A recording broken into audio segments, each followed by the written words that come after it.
Hello, YouTube. It's Bancho Gato, the Otaku Clubhouse, and we're back at you again with a new series. This one is called Sink or Swim, where we go through the first episode of an anime, a show, or what have you, and we're going to give you our initial impressions to whether the show sinks, that is, so bad that we just never want to see anything to do with it ever again. If it swims, that is, it's outstanding, and we want to continue watching, getting into the series. Or if it just floats, which is ambivalency towards it and mediocrity. So, joined, as always, by Akumaso and Hakaisu the Final Brave. Hello. Greetings and salutations, my nigga. What are we reviewing today, fellas? Well, as you can see by what's going on in the background, most likely, you can check out the Misfit of Demon King Academy, or Maou Gakuin, which just started up as of now, maybe a few days ago. It's a light novel with a title that's way too long for us to just get into right now, so we'll just stick with Maou Gakuin. What'd you guys think of it? Like I said, when we were watching it, I got some heavy Harry Potter vibe. You know, Harry Potter influenced a lot of these light novel series, actually. But this one is the most blatant, where they have a fucking owl giving out letters to come to your magical school. Yeah, come on, that's a little on the nose, don't you think? I mean, I would assume that Harry Potter, if I'm remembering right, Harry Potter's like one of the biggest properties in like the modern day. But let's not focus too much on Harry Potter. Let's talk about more about this anime itself. One of the things I want to bring attention to, and it's pretty obvious, is that it's a super generic art style. Most likely because, it's by Silverlink. And Silverlink, if I'm remembering right, also did The Failed Knight Chivalry, which we watched the first episode of a really long time ago. Failed Knight Chivalry. What was that one about? It was about the main character. He was like a knight, and he was super strong, and he was kicking everybody's ass. And he had the katana, and everybody else was like using magical great swords and shit. Oh, is that the one where the dude fucking cut through the great sword with the katana? No, that was the Sacred Blacksmith. Jesus fuck. Yeah, they all start to blend together after a while. Yeah. But anyway, I mean, the art style generic, the music generic too. Nothing stood out. Not even what I'm assuming is going to be the OP that played at the end of the episode. But, stuff like that grows on you. We'll see. That is, if we continue watching it. But we'll get to that a bit later. How about a quick summary for what happens in the episode? Hakaiser, you want to... beginning of the episode, you had the main character. I can't remember his name. I just know he was like... Anos Baldegald. His name did not get like Anal Voldemort, right? Yes, exactly. Yeah, and he's going to his little new magic school. He gets challenged by like a Bancho guy, or he wants a wannabe gangster. He's a part of a royal bloodline or something. He's part of the royalty. And he fights him, beats him up, or no, he has a bunch of overpowered fucking abilities. Like he can breathe. His first ability is that he negates the magic system of the world, which we commented on as being very common in these type of power fantasy stories. Well, it's really the fact that, I personally put a lot of blame of that on Index. Being, that was the main thing with Toma in Index. The Imagine Breaker. Yeah, and Index is such a long-running series. I think as of now it's almost at 15 years. So it makes a lot of sense that it would influence a lot of light novels that are coming out now. And more unfortunately, it seems like a lot of people would kind of miss the point of Toma being able to do that. Yeah, because Toma is just a dude, and that's his ability, and that's what makes him strong. But now you have just fucking Jack Diesel dudes like Anus and Asta, and they also I don't know. I think Asta does a little bit better than Anos, but we had a billion episodes to compare it to, so let's just judge him on his own, right? Yeah. One of the things that you would note when you're watching this with Anos is the fact that he kind of looks like the main character from Mahoko no Datose. I think I said that right. It looks kind of like the main character from that. your typical long black hair, the generic face, wearing a suit kind of main character. Well, it would be short black hair. Yeah, I was going to say short black hair. It's like a cookie cutter template. You just add just little accessories to make him stand out enough to be his own character, but you can see just the fucking normal ass goddamn standard character create guy. So that the Japanese student can self-insert. Yeah. He just looks like tall Kirito.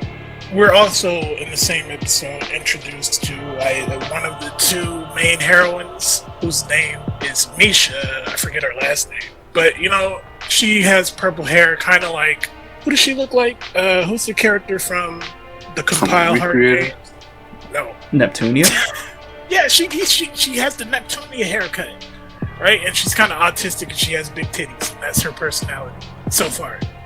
So she's like Rem was when she first showed up. Oh, here we go. The fucking Rem defense for it. Coming in. Captain Felix of the Rem defense for it. I'm not going to compare it because we really don't know anything about her. Except for, like, her moral compass seems to be warped. Well, she's the typical kudere. Yeah, as you'll notice, like, other characters react to the main character with, like, they're either creeped out or they're, like, afraid of him or they're angry at him. And Misha, for some reason, just thinks he's really nice. So, well, the main reason most people are afraid of him, and, for a pretty good reason, in, like, one of the probably most over-the-top, masturbatory displays of power I feel like I've ever seen in an anime. Like, it's really that ridiculous. The main character just fucking kills a dude, then brings him back, then kills him, then brings him back over and over again as a way of, I guess, teaching him a lesson? Well, to be fair, the guy said that he wouldn't surrender even if he died. So our hero says, well, what if you died 3 times? What if you died 6 times? Which you can certainly give points to this anime. Like, even if I ended up not liking this by the first episode, I would still tell people to go watch that. So it does have, what's the word I'm looking for? Hooks. It hooks you in with its senseless, edgy violence.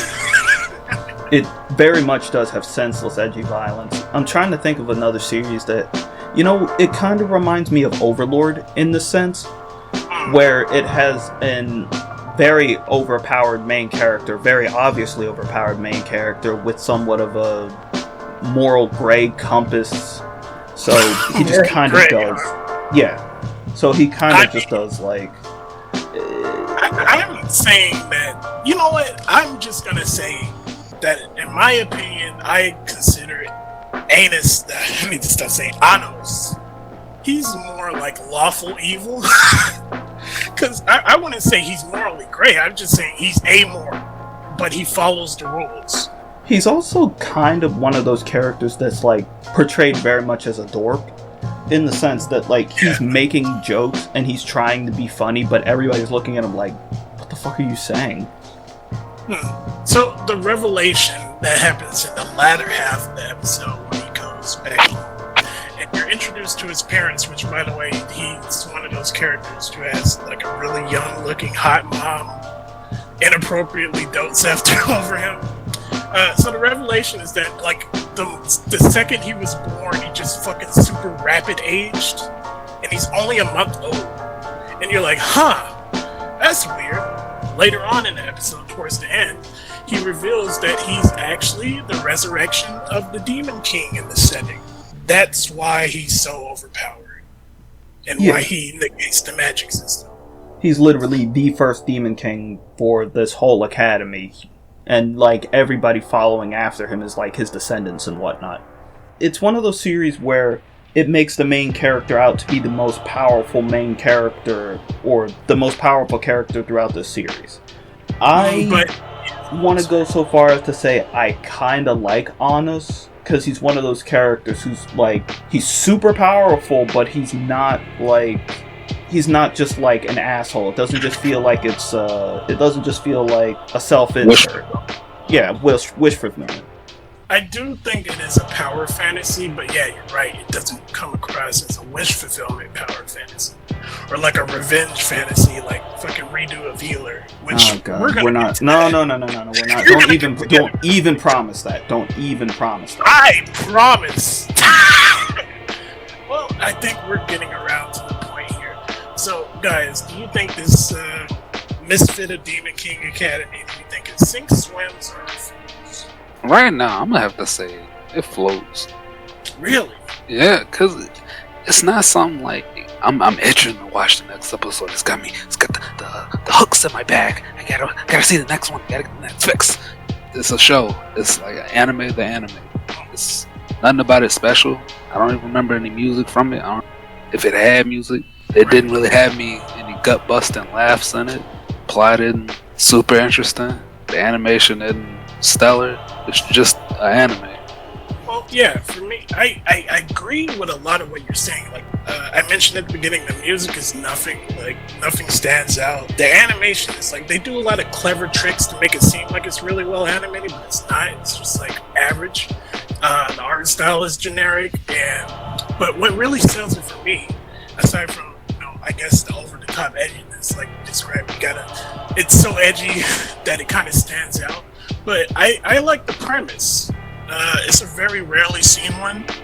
Not to say that it hasn't been done before, but I like the premise of the old evil king being resurrected in a time that's far past where he came from, and I just like seeing the interactions and stuff like that. So for me, I think this anime swims on through, and I'm interested in watching the next episode. As far as me, I'm gonna have to actually agree with Hawkeyser on this. Damn. I have a lot of fears that this main character is going to end up turning into somewhat of a personality is going to grate.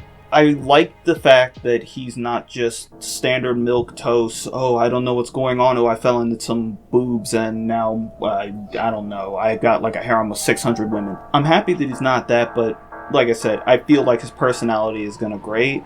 The animation is fine. It's Silver Link. They're not going to do anything too bad. But then again, they're also probably not going to be as good as when they're working on, like, say, a Type Moon anime. The music, and just all in all, I don't know. I don't have a lot of expectations for it, but I'd definitely give it, like, one more episode. Alright, man. Well, what do you guys think in the comments? Does this anime sink, swim, or float for you? And if you'd like to see this series, we're going to continue it. But go ahead and give us a like and subscribe if you're watching and you haven't already. Any last words, guys? We're not going to watch Healer or whatever. Yes, we are. Yes, we are. I swear. I swear on the integrity of the Otaku Clubhouse. I don't like that. I don't even like the name of it. I don't know anything about it, but if it's making Akuma seethe, I will definitely say we should watch it. If it makes Akuma seethe, you best believe. Alright, we'll catch you guys in the next one.